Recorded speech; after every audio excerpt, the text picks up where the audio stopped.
جناب وہ نیچے سبسکرائب کے بٹن کو دبائیں اور بیل آئیکن کو بھی جو ہے وہ ٹک کرنا نہ بھولیں۔ 7ویں حدیث بھی بخاری اور مسلم دونوں میں ہے، مشکات میں 2100۔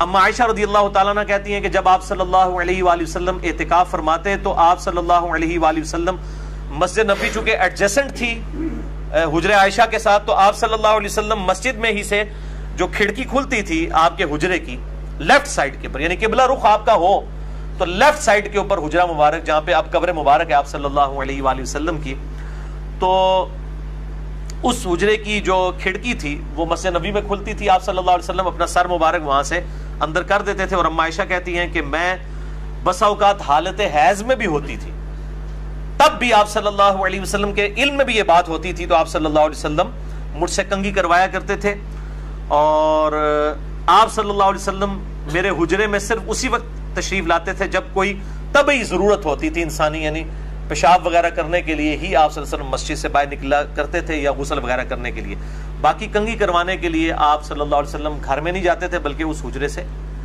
جو ہے وہ سر مبارک اما عائشہ کی طرف کر دیتے۔ آپ کے بال ظاہر گھنے تھے، کنگھی کرنا بھی ایک ایشو ہوتا ہے جب بال گھنے ہوں بڑے ہوں، تو اما عائشہ کے لیے بھی سعادت بن جایا کرتی تھی الحمدللہ۔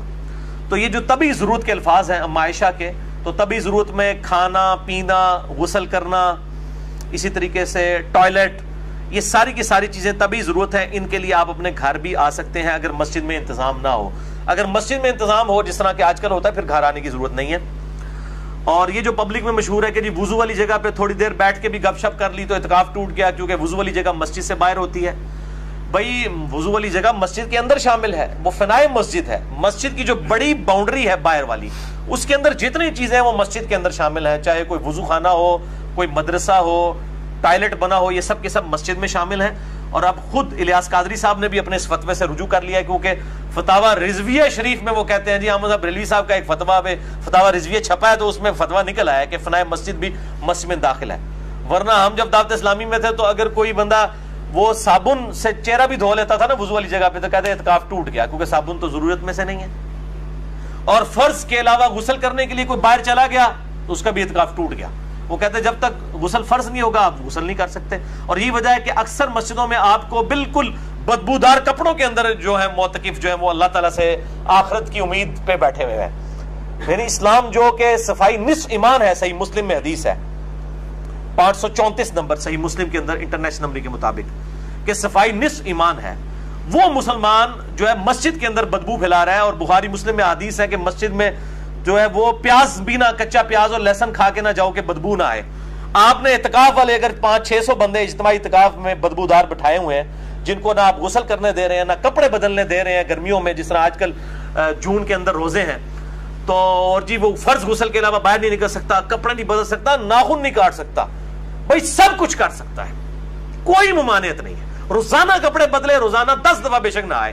میں نے تو حدیث سے ثابت کیا کہ آپ صلی اللہ علیہ وآلہ وسلم تو اپنا روزہ ٹھنڈا کرنے کے لیے بھی نہایا کرتے تھے، جسم کے اوپر گیلا کپڑا رکھا کرتے تھے۔ تو صاف رہنا یہ اولین ترجیح ہے۔ وہ کہتے ہیں جی جس کپڑے میں اعتکاف بیٹھے گا اسی میں اس کو اٹھنا ہے، انا للہ و انا الیہ راجعون۔ کوئی ایسا مسئلہ نہیں ہے، یہ سب کی سب چیزیں بالکل جعلی بنائی ہوئی ہیں۔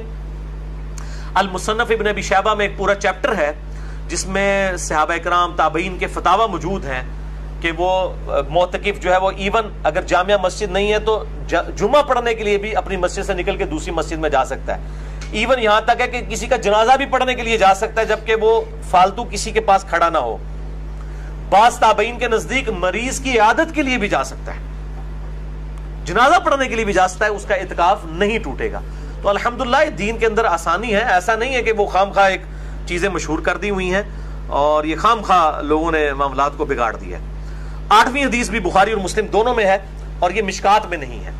بخاری میں اس کا نمبر ہے 2035، مسلم میں 5680۔ یہ بہت کریٹیکل حدیث ہے، میں نے اگلے دن بیان بھی کی تھی اپنے ای میلز کے حوالے سے بھی۔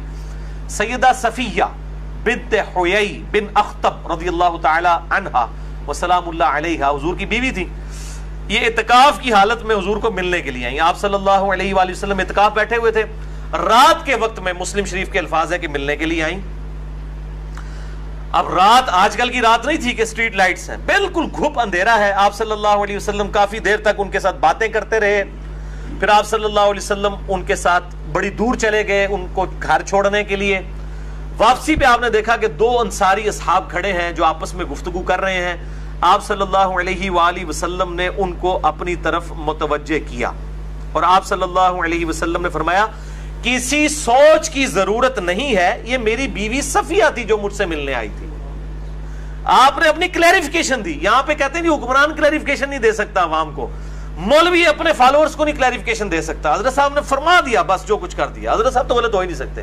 نبی علیہ السلام اپنی کلیریفیکیشن اصحاب کو دے رہے ہیں اور کہہ رہے ہیں کہ کسی کو سوچنے کی ضرورت نہیں ہے, میری بیوی صفیہ تھی جس کو میں چھوڑنے کے لیے گھر تک گیا تھا. تو صحابہ کرام نے کہا سبحان اللہ یا رسول اللہ. یہ یعنی ایک کلمہ جو ہے وہ حیرانگی کا بولا جاتا تھا. اللہ پاک ہے, ہم آپ کے بارے میں کب ایسا گمان کر سکتے ہیں. تو آپ صلی اللہ علیہ وآلہ وسلم نے فرمایا بے شک شیطان خون کی طرح بدن میں دوڑتا ہے, مجھے خطرہ ہوا کہ تمہیں بدگمانی میں نہ ڈال دے. لیڈر کی یہ ذمہ داری ہے کہ اپنی طرف سے کلیریفیکیشن دے. میں نے بھی اپنی کلیریفیکیشن کے اوپر 4 لیکچر دیے ہیں, مثلا number 124 A B C D. اس وقت کئی لوگ کہہ رہے تھے کیا ضرورت ہے, بھئی یہ سنت ہے اپنی کلیریفیکیشن دینا. پھر ہر نٹی گٹی کی نہیں دینی ہوتی, موٹی موٹی کلیریفیکیشن دے دی جائیں تو صورتحال بالکل کلیئر ہو جاتی ہے کہ کیا حق ہے اور کیا باطل ہے.